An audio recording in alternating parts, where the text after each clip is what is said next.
ছবি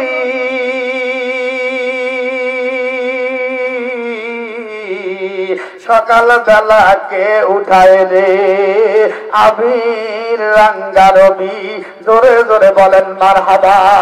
আমার বন্ধুগণ বলতেছিলাম, গভীর রাত বাইজিদের উস্তাদ ঘুমাইতেছে, স্বয়ং স্বপ্ন যুগে নবীজি সাল্লাল্লাহু আলাইহি ওয়াসাল্লাম এসে বাইজিদের উস্তাদের কাছে বলতেছে, আগামীকাল সকালবেলা বাইজিদের মাথা পাগড়ি প্রদান করে দিবেন। রাতের বেলায় পাগড়ি কিনে এনে মাদ্রাসায় রাখা হয়েছে, সকালবেলা উস্তাদ আনুষ্ঠানিক ভাবে বাইজিদের মাথায় পাগড়ি প্রদান করে দিবেন। নবীজি সাল্লাল্লাহু আলাইহি ওয়াসাল্লাম স্বপ্ন যুগে এসে বাইজিদের উস্তাদের কাছে বলতেছে, আগামীকাল সকালবেলা বাইজিদের মাথায় আপনি এলেমের পাগড়ি প্রদান করে দিবেন। এখানে একান্ত না, আমি নবী বললাম বাইজিদের মাথায় এলেমের পাগড়ি প্রদান করে দিবেন, সাথে সাথে মারেফতের পাগড়ি প্রদান করে দিবেন। এখানে একান্ত না, খেলাফত দিয়ে বাইজিদকে সাদর সম্ভাষণ জানিয়ে বাইজিদকে তার মায়ের কাছে উপহার পাঠিয়ে দিবেন। সুবহানাল্লাহ। খুদা ওয়াহদাহু কানাহি আয় নাযীর ওয়াহি হায় আলা কুল্লি শাইইন কাদির। খুদা ওয়াহদাহু কানাহি আয় নাযীর ওয়াহি হায় আলা কুল্লি শাইইন কাদির। জোরে জোরে বলেন মারহাবা। ও মানিকগঞ্জের মা বোনেরা আমার, এই ঘটনা থেকে শিক্ষা গ্রহণ করা লাগবে। মা বোন, পর্দায় থাকতে হবে, পর্দা না থাকলে এমন সন্তান জন্ম দেওয়া সম্ভব না, এমন সন্তান তৈরি করাও সম্ভব না। পাশাপাশি স্বামীর খেদমত করতে হবে, আল্লাহ পাক রব্বুল আলামিনের হুকুম 5 ওয়াক্ত নামাজ আদায় করতে হবে। সামনে আসতেছে 2-3 দিন পরে পবিত্র মাহে রমজান, আমরা সবাই 5 ওয়াক্ত নামাজ পড়ব ইনশাআল্লাহ। বলেন না ইনশাআল্লাহ। মা বোনেরাও ঘরের ভিতর থেকে নিয়ত করে নেন যে সামনে 5 এর পবিত্র মাহে রমজান আসতেছে, এই পবিত্র মাহে রমজান থেকে আমি 5 ওয়াক্ত নামাজ আর মৌত পর্যন্ত কোনদিন ত্যাগ করব।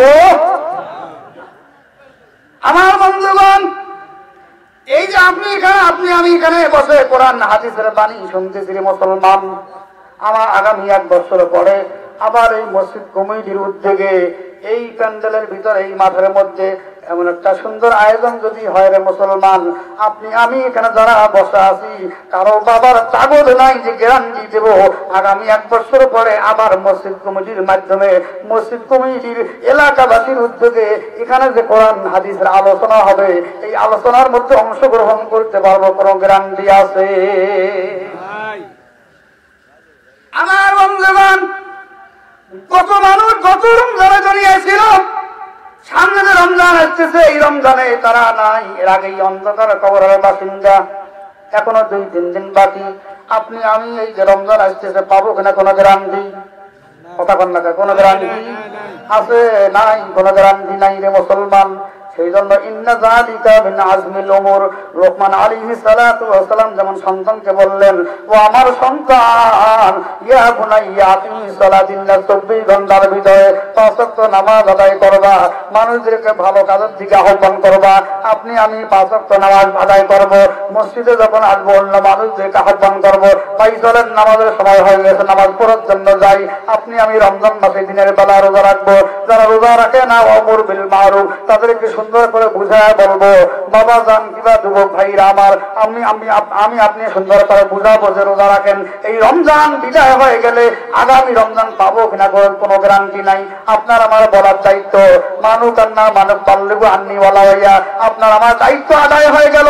ও মুসলমান, আমি আজ নিজে যদি আমল করি আর অন্য মানুষদেরকে যদি না বলি, অনহা আনিল মুনকার, অনেক মানুষ আছে কয় হুজুর আমি নিজে নামাজ পড়ি, ভালোভাবে চলি, নির্ভেজাল ভাবে চলার চেষ্টা করি, ভালোভাবে চলি, আমি কোনো কাজিয়ে ফাসাদের মধ্যে নাই, আমি দিন আনি দিন খাই, আমি কোনো ঝায় ঝামেলার মধ্যে নাই। দিন আজনাব ওয়ামুর বিল মারুফ, ভালো কাজের যেমন আদেশ করবেন, ওয়ানহা আনিল মুনকার, পরক্ষণেই আল্লাহ বলতেছেন খারাপ কিছু দেখলে সেখান থেকে বাধা দেওয়ার দায়িত্ব তোমার। যদি আদায় করো তাহলে বাঁচতে পারবা, আর ভালো কাজ করলা কিন্তু খারাপ কাজ থেকে মানুষদেরকে বাধা প্রদান করলা না, এর জন্য তোমাকে আসামির কাঠ গড়ায় দাঁড়াইতে হবে। ও মুসলমান, সেজন্য পবিত্র মাহে রমজান আসতেছে, আমি নিজেই রোজা রাখবো, 5 ওয়াক্ত নামাজ পড়বো তো ইনশাআল্লাহ। 5 ওয়াক্ত নামাজ আদায় করবো, রোজা রাখবো, তারাবির নামাজ 20 রাকাত নামাজ আদায় করব, তারপরে তাহাজ্জুদ নামাজ আদায় করব। ইন্না যালিকা মিন আযমিল উমুর, এই প্রতিজ্ঞা আপনার আমার দিলের ভিতরে রাখতে হবে। ও মুসলমান, বাইজিদ বুস্তামি রাহমাতুল্লাহ আলাইহিকে সকালবেলা ওস্তাদ মাথার মধ্যে পাগড়ি পরায় দিলেন। বাইজিদ হাসি মনে খুশি মনে বাড়ির দিকে চলতেছেন, জোরে কান সুবহানাল্লাহ। প্রতিজ্ঞা পণ থাকা লাগবে, প্রত্যেকটা জিনিসের পণ থাকা লাগবে, প্রতিজ্ঞায় এরকম টার্গেট থাকা লাগবে। মানুষ ব্যবসা করলে টার্গেট থাকে, থাকে না? থাকে না? যে আমার 5 লাখ টাকা হয়েছে, আমি 7 লাখ টাকা বানাবো। আমার একটা দোকান আছে, আমি 2টা দোকান বানাবো। আমার 3 ফিট ঘর, আমি বিল্ডিং করবো। আমার উপরে মানে ওয়াল পাকা, উপরে 3, আমি 7 ফিটে বাড়ি বানাবো। এরকম প্রতিজ্ঞা থাকে না? থাকে না? মান কাটা মাসের রাহু বাবা যাবরাতুহু, মানুষের টার্গেট থাকে বিদায় মানুষ কোনো না কোনো সময় মেহনত করতে করতে চেষ্টা করতে করতে পৌঁছতে পারে। অনুরূপ ভাবে ইন্না যালিকা মিন আযমিল উমুর, সম্মানিত ভাইরা আমার, মানিকগঞ্জের ভাইরা আমার, মানিকগঞ্জের বাবাজিরা আমার, আজ হয়তো আমি আপনাদের সামনে কথা বলতেছি, আর হয়তো কোনোদিন জায়গা নাও হইতে পারে, কিন্তু কথাগুলি বলে যাই, আপনারা খুব গুরুত্ব সহকারে শুনবেন, মনে মনে চিন্তা করবেন যে কথাগুলি সঠিক না যে সঠিক, এটি চিন্তা করবেন যে আমার দরকার কি দরকার না।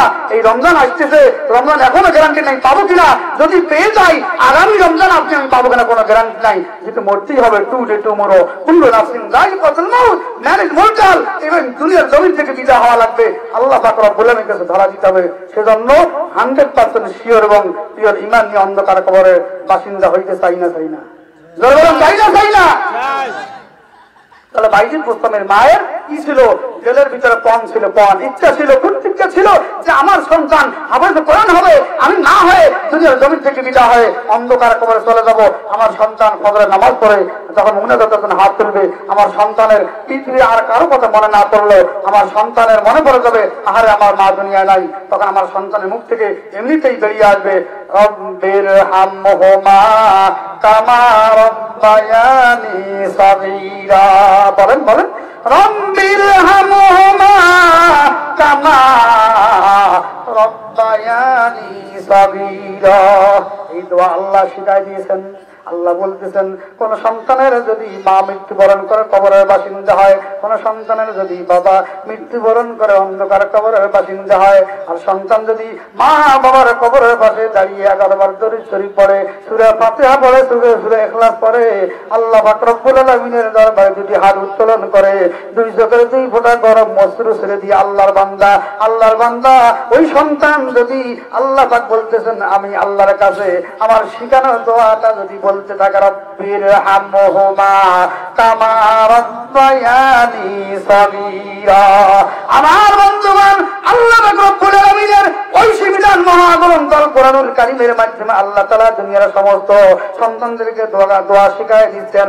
কোন সন্তান যদি এভাবে বাবার কবরের পাশে দাঁড়িয়ে দোয়া করতে পারে, মায়ের কবরের পাশে দাঁড়িয়ে দোয়া করতে পারে, রব্বির হামহুমা কামা রব্বায়ানি সগীরা, আর সন্তানের 2 চোখের 2 কোণ থেকে 2 ফোঁটা গরম অশ্রু যদি বেরিয়ে নাকের ডগা বেয়ে বেয়ে দাঁড়িয়ে মোবারক ভিজে বুক ভিজে আল্লাহর জমিন স্পর্শ করার আগেই আল্লাহ তাআলা বলতেছেন ওই সন্তানের মা বাবার কবর আযাব আমি আল্লাহ চিরদিনের জন্য বন্ধ করে দিব। বলে সুবহানাল্লাহ। কত কায়াবি ইসনি বাজারেরা কে বায়াকুল মিকুরি গোল জারেরা, কত কায়াবি ইসনি বাজারেরা কে বায়াকুল মিকুরি গোল জারেরা। জোরে জোরে বলেন মারহাবা। কষ্ট হচ্ছে? আর কিছুক্ষণ, অল্প কিছুক্ষণ চলবে। আমার বন্ধুবান বলতেছে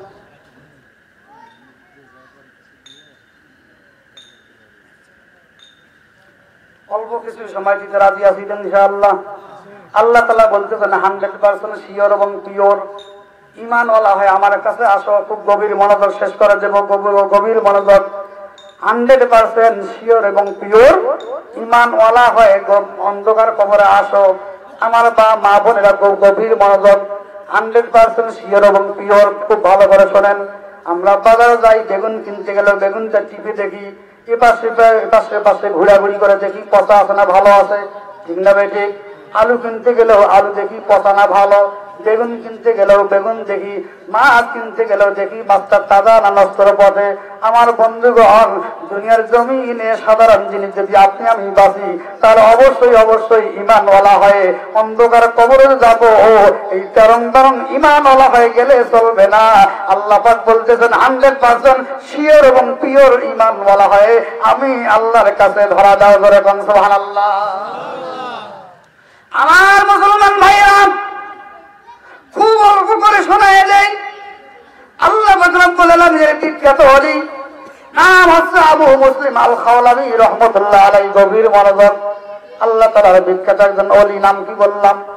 আবু মুসলিম আল খাওলাবী রাহমাতুল্লাহ আলাইহি। হযরত আবু বকর সিদ্দিক রাদিয়াল্লাহু